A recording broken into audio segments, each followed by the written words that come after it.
Hey guys, it's 2Minute13 here with another commentary. This is actually my second video, so if you guys want to check out my first video, kind of introducing the channel, what it's all about, I'm going to leave a link in the description so you guys can check that out. And yeah, a little thing about the gameplay, I'm using the Scarl with Kick and Silencer, and my kill streaks are Predator, Attack Helicopter, Pavlo, but then after my first death, I switch out to the P90 with Silencer and Rapid Fire. Alright, so let's get into this little discussion. Today I'm going to be talking about the Olympics in spirit of the London 2012 Olympics that are going on right now. I kind of wanted to talk about how they affect the city, positively and negatively, and kind of the pros and cons of the having the Olympics, hosting the Olympics. Uh, First, a little back information on the Olympics. They started in 776 BC in ancient Greek times, and ever since then they've been held every 4 years in different cities. And I found this kind of interesting. I didn't know that there's a committee called the International Olympic Committee, which kind of examines the city which wants to be host, and they tour the city. They check it out economically, politically, to see if it's stable enough to host the Olympics because it's such a big deal. And yeah, so I kind of made a little list, pros and cons, to kind of let you guys know what the deal is with the Olympics, kind of how they work. And so I'll get started with the pros. The biggest pro probably is it boosts the economy. So when you host the Olympics, there's so many people coming in from all over the world.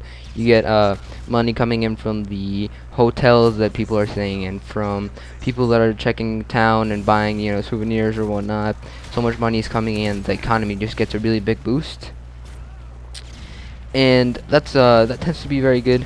Countries, you tend to like money. I haven't really heard of any country that doesn't like money.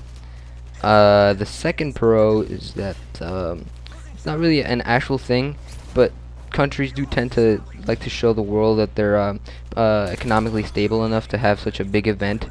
Kind of shows that you're economically and politically stable enough to kind of host that big of an event because it costs so much money and it requires so much attention. It kind of shows the world like you're ready to do that. You're well enough to do that.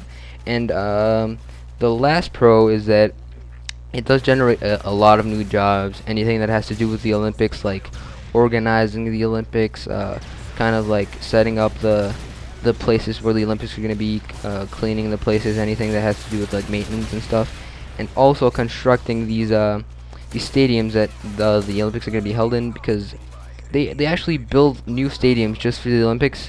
So these stadiums can't just like pop out of the ground. You actually have to hire people to build them, and that creates a lot of jobs because I'm not a civil engineer, but I would imagine that you need a lot of people to construct such a big project. And yeah, so let's get started with the cons, which is a little bit longer. So the cons is all those jobs that I was just talking about. After the Olympics are over, they're gone. These people are pretty much jobless. There's nothing really they can keep doing with the Olympics.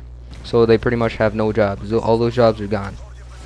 And another big con is that the price for preparing the city for the Olympics is humongous. The so much so that the economic boost giving from the Olympics kind of counteracts it and even makes the profit negative. So a lot of times, because of this loss of money, the host city kind of regrets hosting this event because of the loss of money that is caused. Another con is that most of the structures built for the games are pretty much useless after the Olympics are over. All these stadiums that are built, all these places for the people to be at, they're pretty much useless. They don't really use them again. They're not used as regular stadiums. Like I don't know if you guys know the main stadium for the 2006 Olympics, called the Bird's Nest in Beijing. It's very big, like beautiful architectural building, and it pretty at this point it's pretty much just collecting dust. Not only that, but it costs $11 million a year to maintain it. So not only is it not doing anything, but it's also costing around $11 million to maintain, which is obviously a loss of money. And one of the big ones, one of the big cons is that the London Olympics, the 2012 Olympics, have caused the largest mobilization of troops since World War II.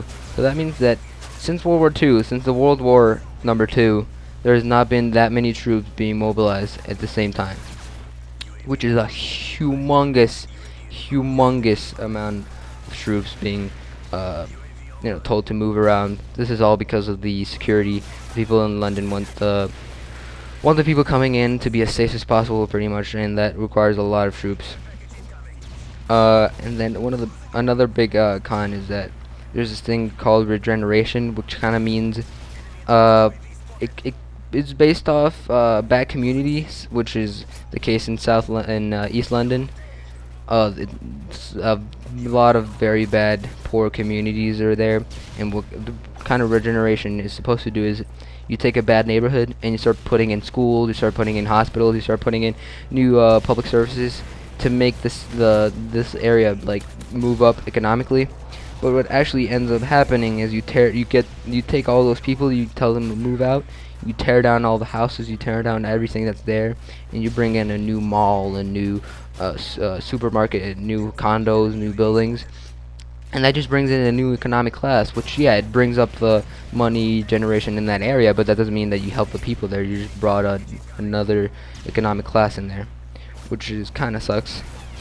And the last con is that because there's in such a rush to build all these places like the stadium, they don't really have enough time to properly check the area that they're being built in. So what ends up happening is, for example, in London, the main stadium is built over a landfill, which is having radioactive waste being dropped next to it. So in the middle of the main stadium for the London Olympics, there's a little bit of radiation. So if we get any superheroes out of this, could be good. We could also get some people die from radioactive poisoning, but it's a risk we have to take if we want some X-Men in our lives. And that's pretty much it, guys. Let me know what you think in the comments. Be sure to let me know what you guys want me to talk about next. That's very important to me. That's kind of what I make the whole commentaries about. It surrounds you guys. Be sure to let me know what you think about the Olympics in the comments. Also, be sure to like the video. It really does help me out a lot. Favorite the video. If you guys want to share it with your friends, that really does help me out a lot since I'm starting out, and as much traffic as I can get in my channel could really help out. Be sure to check out my Twitter. My Facebooks will be in the description. Be sure to follow me there and like my page or whatnot. I'll be checking those very constantly, so if you guys want to let me know anything there. And yeah, thank you for watching, and hope you have a nice day. Thank you.